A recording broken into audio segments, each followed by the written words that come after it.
Hi everybody, my name is Stephen Liang. I'm recording this book review on the personal life of David Livingstone from China.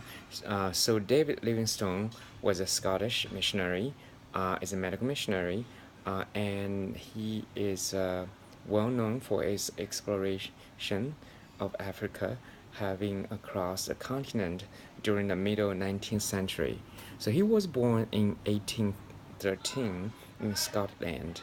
Um, so David Livingstone pursued training in medicine and missionary work before moving to Africa in 1841. He crossed the continent from east to west and would ultimately come across many bodies of water previously uncharted by Europeans, including the Zambezi River and Victoria Falls. He was a staunch abolitionist after witnessing the horrors of African slave trade and returned to the region twice after his initial voyage. He died on May 1st, 1873, in Chief Chitamambo's village near Lake Bangulu, North Rhodesia, now Zambia. So his early life is like this. He was born in 1813, as I mentioned, and he grew up with several siblings in a single tenement room. He started working at a cotton mill company as a child and would follow his long walk schedule with schooling during evenings and weekends. He eventually studied medicine in Glasgow before going on to train with London Missionary Society for a year. He completed his medical studies at various institutions in 1840 in London, England. In the official role of a medical missionary, he set forth to Africa, arrived in Cape Town, South Africa in March of 1841. A few years later, he married Mary Moffat. The couple would have several children. Livingstone eventually made his way north and set out to trek across Kalahari Desert. In 1849, he came upon Lake Nami and in 1851, the Zambezi River. Over the years, Livingstone continued his explorations, reaching the western coast regions of Luanda in 1853. In 1855, he came across another famous body of water, the Zambezi Fall, called by native populations Smoke the Thunders, and which Livingstone doubled Victoria Falls after Queen Victoria. By 1856, Livingstone had gone across the continent from west to east, arriving at the coastal region of Quelimane in what is present-day Mozambique. Upon his return to England, Livingstone received accolades and in 1857 published missionary travels and researches in South Africa. The following year, Livingstone was appointed by British authorities to lead an expedition that would navigate the Zambezi. The expedition did not fare well, with squabbling among the crew and the original boat having to be abandoned. Other bodies of water were discovered. Through Livingstone's wife Mary would perish from fever upon returning to Africa in 1862.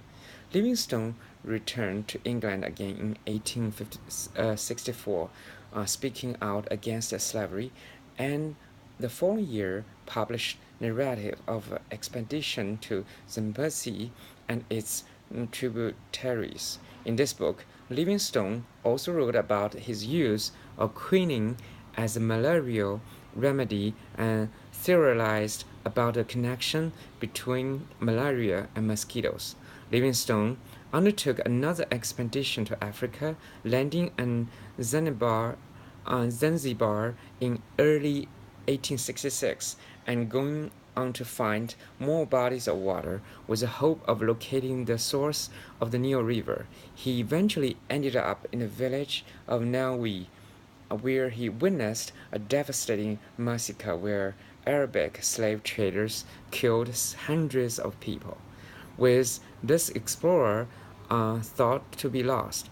A transatlantic venue was developed by the London Daily Telegraph and New York Herald, and journalist Henry Stanley was sent to Africa to find Livingstone. Stanley located the physician in Ujiji in late 1871, and upon seeing him, uttered the now well-known words, "Dr. Livingstone, I presume." Livingstone chose to stay, and he and Stanley parted away in 1872. Livingstone died from uh, diarrhea and malaria on May 1st, 1873, at the age of 60, in Chief Chitamambo's village near Lake Benwulu, North Rhodesia, now Zambia. His body was eventually transported to and buried at Westminster Abbey. Livingstone had been positioned as a staunch abolitionist who believed in the dignity of Africans and the viability of commercial enterprise for the continent and the imposition of Christianity despite indigenous spiritual belief. His finding contained unknown details about, up to now, still unknown details about the continent that led to European nations seizing African land in imperialistic zeal, where some spectacular speculate Livingstone would have opposed. So this is just a summary of the book, but from here I also have some points that Dr. L. James mentioned.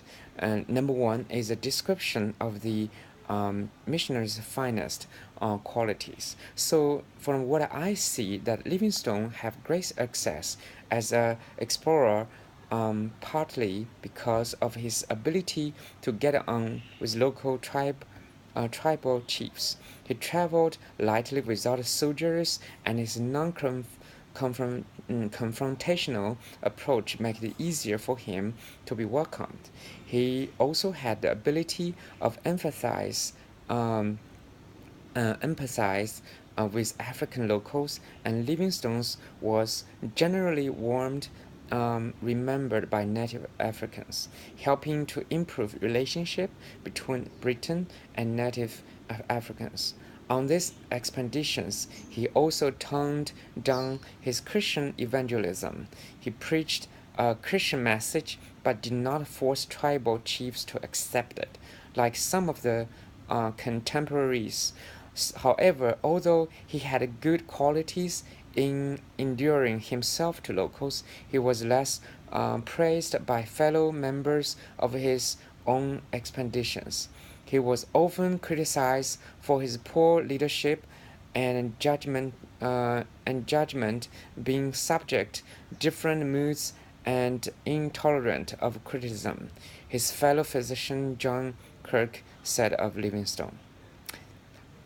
So number two is that a description of the missionary greatest achievements. Number one, one of the Livingstone's great achievements was to stir up public support against slavery with his writing. In Livingstone's later, he wrote, if my disclosure regarding the terrible Eugene slavery should lead to suppression of the East Coast slave trade, I shall regard that as a great matter by far than the discovery of all the Nile source together. One can see Livingstone dedicated to break against the slavery trade in his mission work. However, he became dependent for missionary assistance on the very slave trades whom he wished to put out of the business. Number two, in his 30 years of travel and Christian mission work in South Central and Eastern Africa, often in a place where no European had previously ventured. Livingstone may well have influenced Western attitudes toward African more than any other individuals before him. His discovery, geography, technique, medical, and social, provide a complex body of knowledge that is still being explored. In spite of his pattern um, paternalism and Victorian prejudices, Livingstone believed wholeheartedly in the African ability to advance into the modern world. He was, in a sense, a forerunner not only of European imperialism in Africa, but also of African nationalism.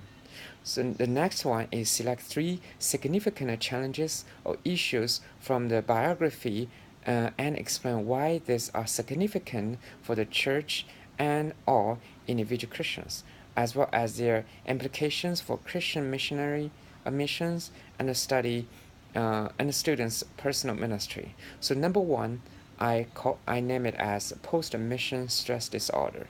I made this word based on the inspiration from the medical term post-trauma stress disorder. Going to mission field is a response to God's calling, but also need many other supports. For example, from home church. As a medical missionary serving in China, I realized that although the situation in the mission field is very different from a time when Livingstone served in China, challenges from lifestyle and living conditions changes, cross-cultural communications, issues, and conflicts that a mission encountered in the mission field can be huge. When missionaries go back to their home country, all the stress and anti-culture shock could be erupted.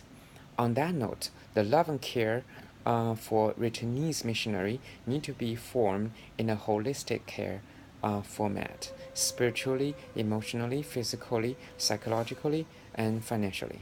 With such a personalized and comprehensive package, it will help returnees missionary to stand tall and let them know they're not served alone, and most importantly, God is there as our strongest backup.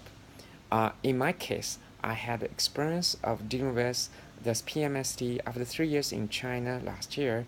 It was a difficult situation, and it did make me doubt sometimes the meaning of such a commitment to God. And without much love and care from my previous church, made it even harder. However, I'm grateful I have a small group of spiritual partner that help us, me and my family, to be healed by grace of our Lord. And right now we're in a mission field again. Second is teamwork. Reaching out to unreached is never ever a personal work, but teams calling to God. The team can be a church with the same vision, the help, that support, and support needed to be biblical and godly. A mutual, inclusive way format will be blessing to both the pioneer and home group to fulfill the heaven journey and the Great Commission.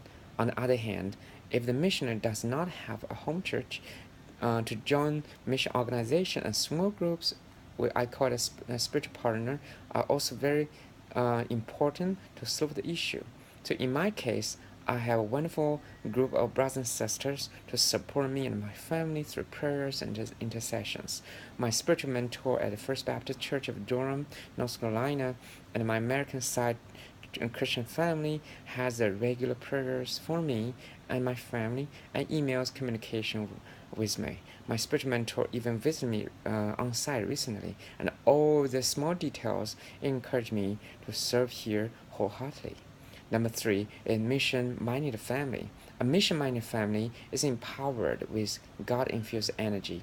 The family has a focus on God's worldwide purpose, and there's a passion for the lost. There's a spiritual depth and hunger that reaches beyond the maintenance mode of culture Christianity. A mission-minded family emphasize leadership, calling, and destiny. Um, there's a prevailing attitude of self-sacrifice and emphasis on total submission to God's will. There is unmistakable and contagious joy.